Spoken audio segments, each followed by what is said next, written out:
Hey, what's up, everybody? I know I just got here, but I forgot one thing. I'm Jeff Richardson, aka El Jefe Tacoma. I read my book. We're so close to the end. I had to stop in the middle of a big fight. Don't worry, there's still some cool shit coming. Hold on.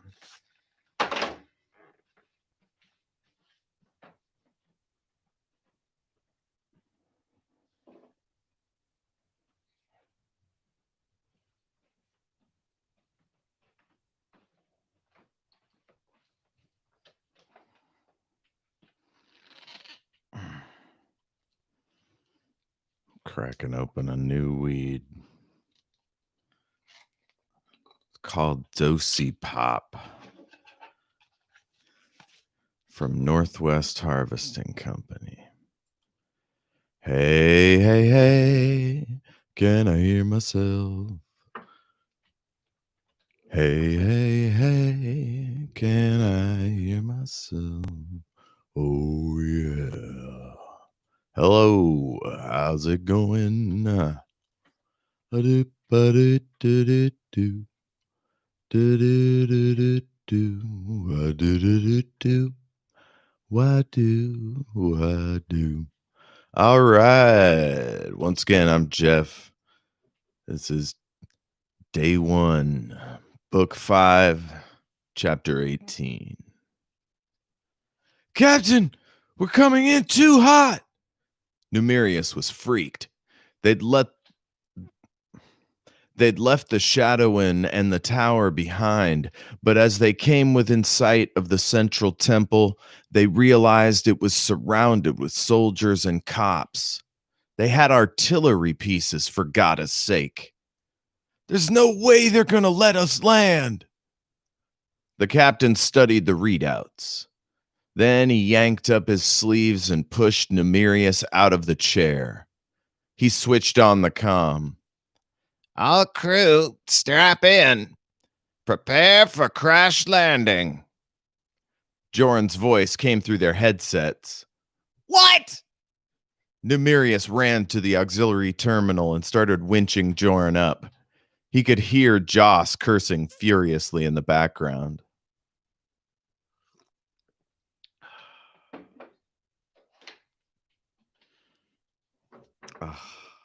Sorry to make you wait. Bated breath. Imagine if your audiobook stopped for the book reader to smoke weed.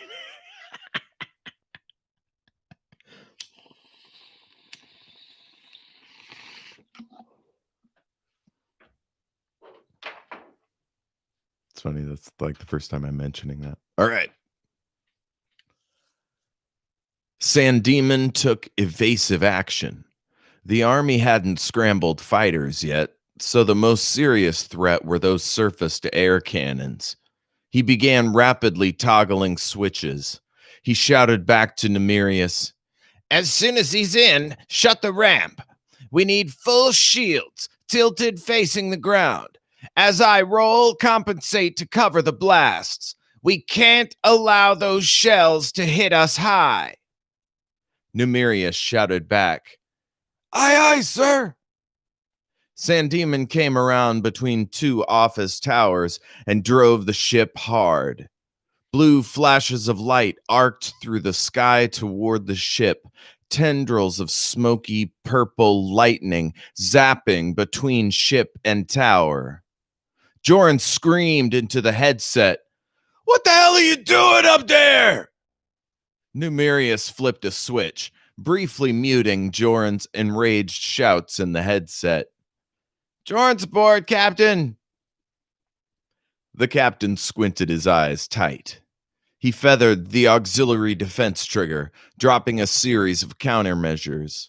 A string of red flares arced toward the shells as he tipped the ship to the right. The shells homed in on the flares and blew, zapping them into dead pieces of metal. Down below, their remains tore up stretches of asphalt as they crashed into the earth. San Demon winced, hoping no one on the ground had been hurt.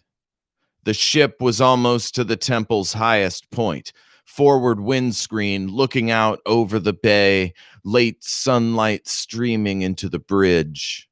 The captain tilted his head to block the glare and punched it. He turned to Numerius. Nim! Yes, sir! Power up the tractor beam! Sir? Nim was confused. Do it, navigator!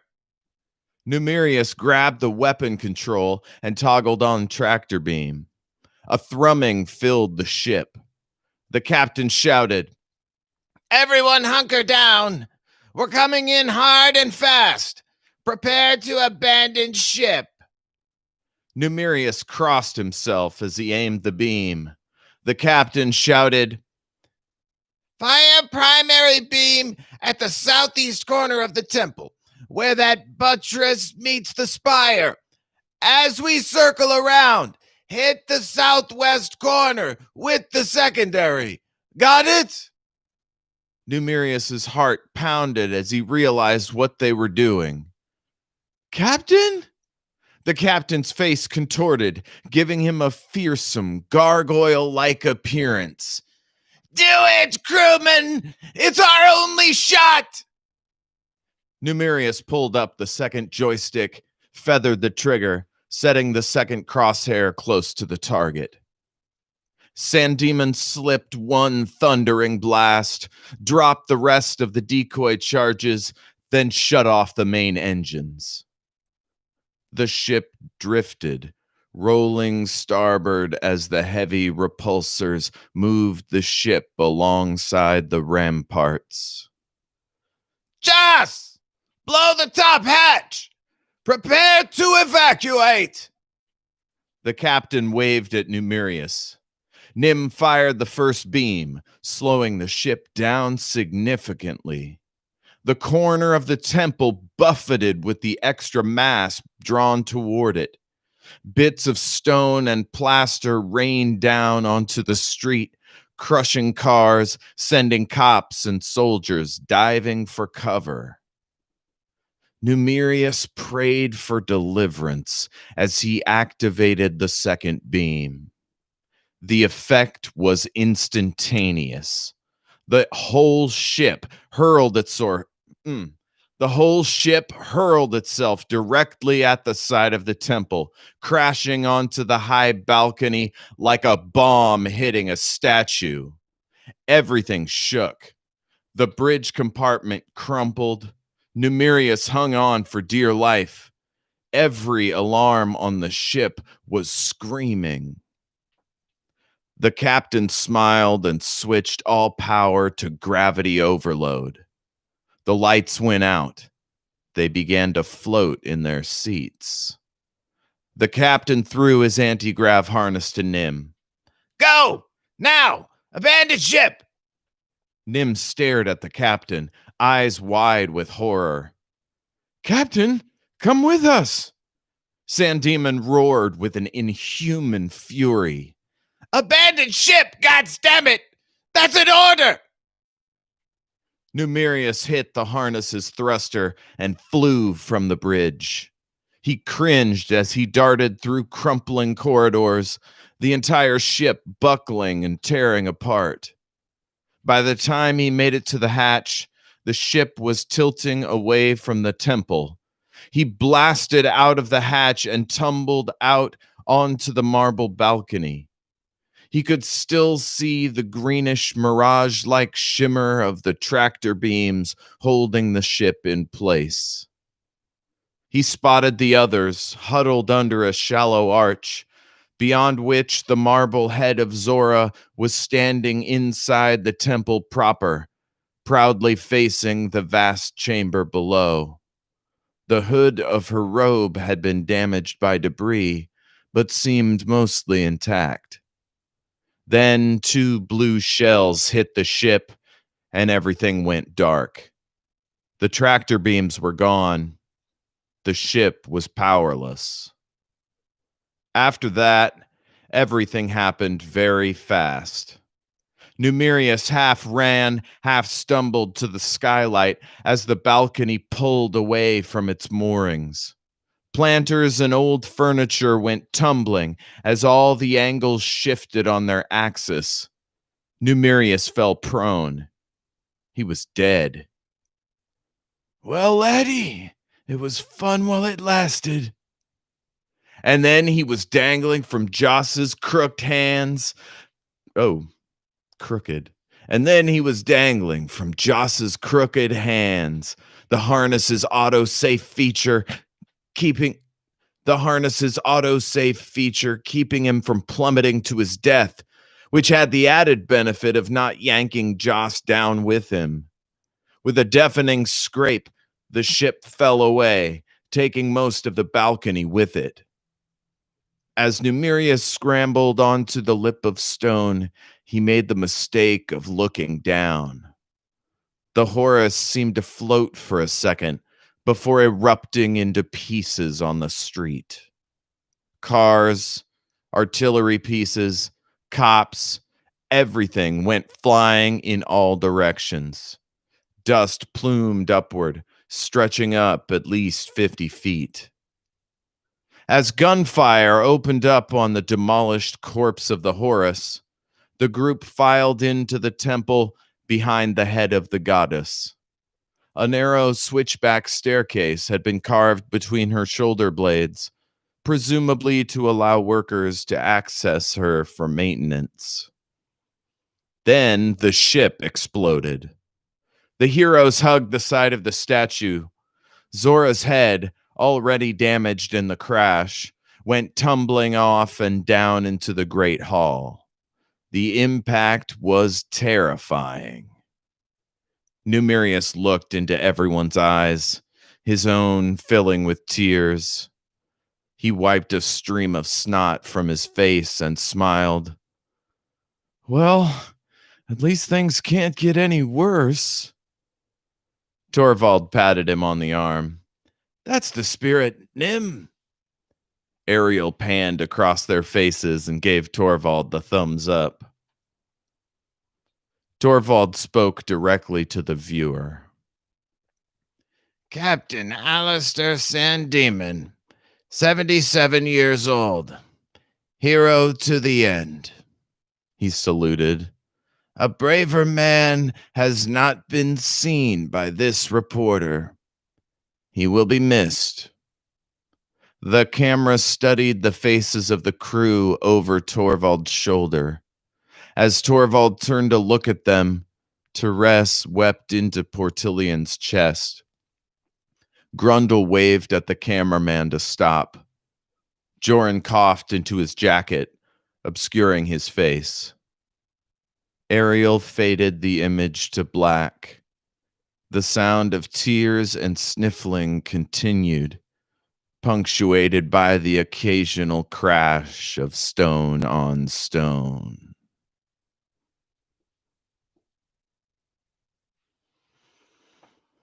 Fuck. Guys, this book is good. You got here. Oh, shit. Where's the next one? Let's see. Sandemon flies in. Here we go. Sandemon, man, gave his life for these young kids and Joran, I guess.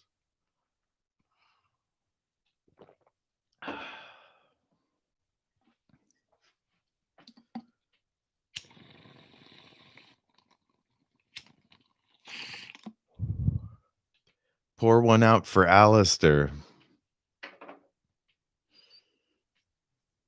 Sandemon lives.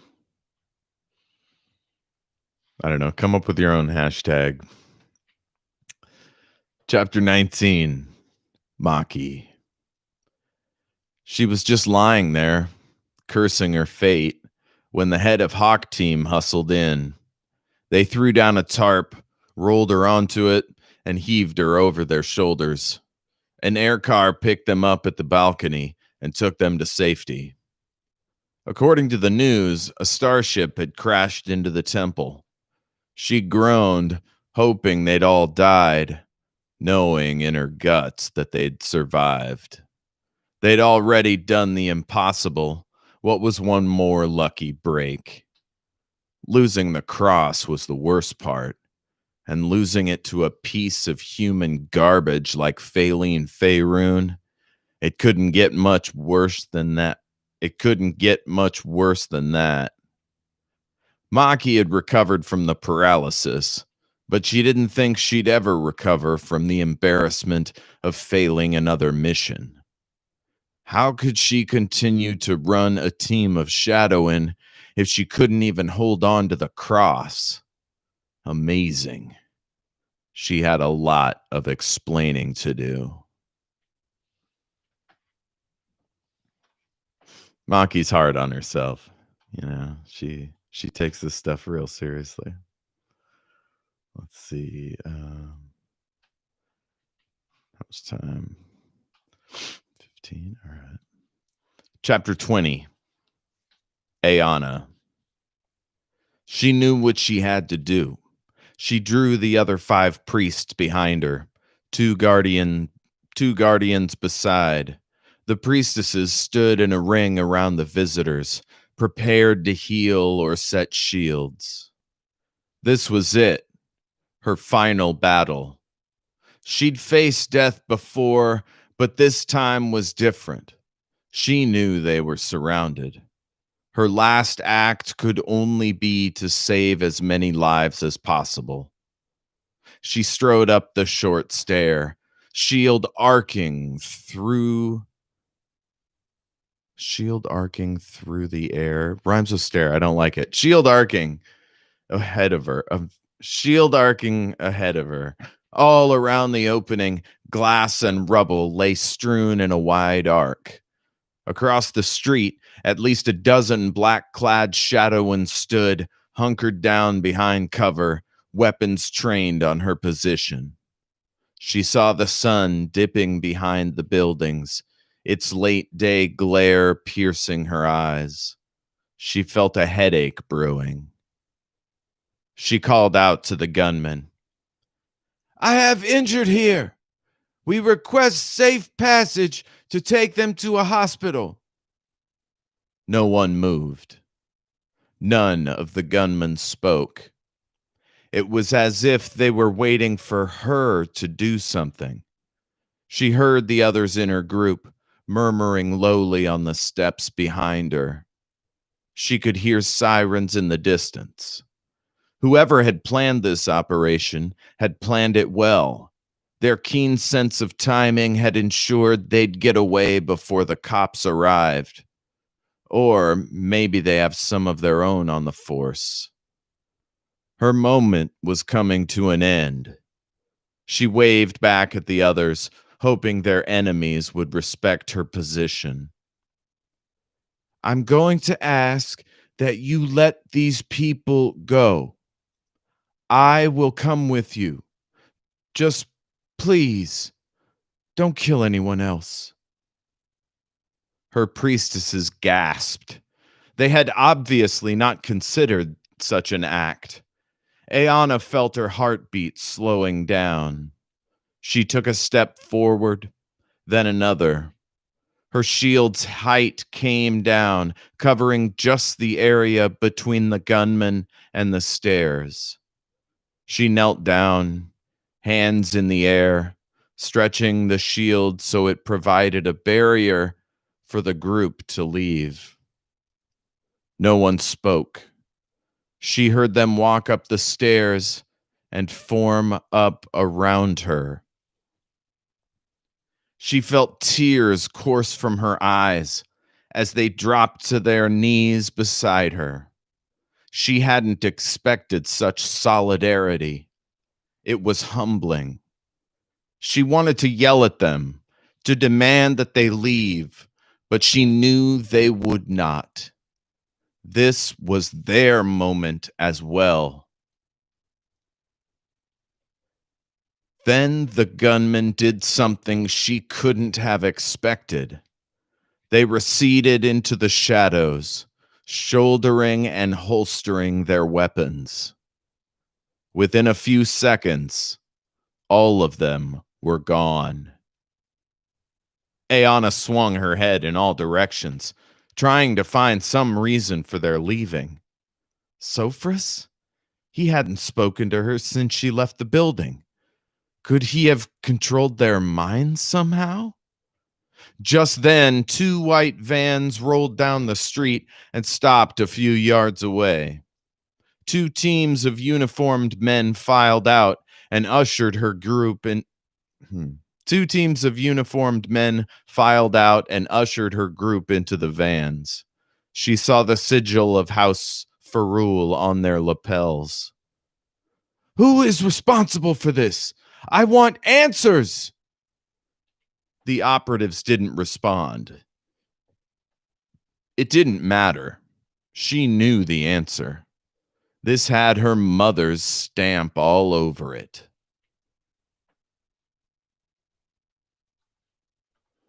Hell yeah. Hell yeah. All right. All right, all right, all right.